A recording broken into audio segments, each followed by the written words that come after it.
یا ایها الذین آمنوا ایمان والو انفقوا خرج کړئ من طیبات د پاکو ما غمالونو نا کسبتم چې تاسو کټلې وی او تاسو کسب کړې وی ومما او د هغې مال نه خرجنا چې راویستې وي مونږه لکم ستاسو دپاره من الارض د ځمکې نه ولا تیمموا قسم کوئ الخبیثه د ردي مال د ضعیف مال د کمزوري مال منه د دغه خپلو مالونو نه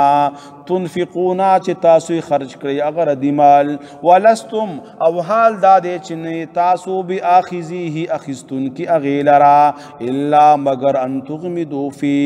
چې سترګې پټې کوي په هغې باندې چشمپوشي وکوي په هغې باندې واعلموا پوه شئ ان الله چې یقینا الله رب العزت غنی بحاجت دی حمید ستایلی شوی دی الشیطان یعدکم الفقر ویأمرکم بالفحشاء الشیطان یعدکم الفقر شیطان یری تاسو د فقر نا ویأمرکم او امر کوي تاسو ته بالفحشاء په بی حیايي باندې والله والله رب العزت یعدکم وعده کوي تاسو سره مغفرتا د بخنی منه د خپل طرفنا وفضل او د احسان او د مهرباني والله د الله رب العزت واسع فراخ فضل والا دی علیم پوه دی وصلی الله تعالی على خير خلقه محمد وعلى آله وصحبه أجمعين اللهم صل على محمد وعلى آل محمد كما صليت على إبراهيم وعلى آل إبراهيم إنك حميد مجيد اللهم بارك على محمد وعلى آل محمد كما باركت على إبراهيم وعلى آل إبراهيم إنك حميد مجيد ربنا ظلمنا أنفسنا وإن لم تغفر لنا وترحمنا لنكونن من الخاسرين اللهم أرنا الحق حقا وارزقنا اتباعه وأرنا الباطل باطلا وارزقنا اجتنابه اللهم اجعل سريرتي خيرا من علانيتي واجعل علانيتي صالحة رب العالمین زمون صغیره کبیره گناهونه معاف کی الہ العالمین زمون نوی او زاړه گناهونه معاف کی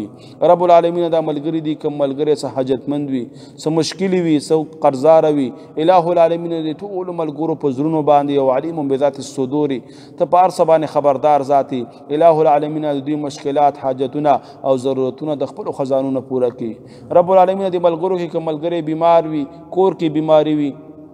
واړه بیماران وي غټ بیماران وي الہ العالمین ټولو ته شفای کامله عاجله مستمره ور نصیب کی د نیکو اعمالو دپاره او د خپلو خپلوانو د خوشحالۍ دپاره رب العالمین شفای کامله عاجله مستمره ور نصیب کی د نیکو اعمالو دپاره او د خپلو خپلوانو د خوشحالۍ دپاره رب العالمین موږ د ګناهونو نه وساتي رب العالمین موږ د ګناهونو تمامو اقسامو نه وساتي رب العالمین موږ د کفر او شرک نه وساتي رب العالمین موږ د بدعت او ریاکارۍ نه وساتي رب العالمین موږ د دروغ ویلو د غیبتون نه وساتي الہ العالمین موږ د بهتان او حسد نه وساتي رب العالمین موږ د حرام خورۍ او سود خورۍ نه وساتي رب العالمین موږ د دوکو د غدارو نه وساتي رب العالمین موږ د پردي مال او رشوتون نه وساتي الہ العالمین موږ د ټولو ګناهونو نه وساتي رب العالمین په دنیا کې ایمان عظیمه سرمایه ده الہ العالمین تر مرګ پورې په دغه ایمان باندې موږ قائم او دائم وساتي رب العالمین خاتمه زمونږ په ایمان کې رب العالمین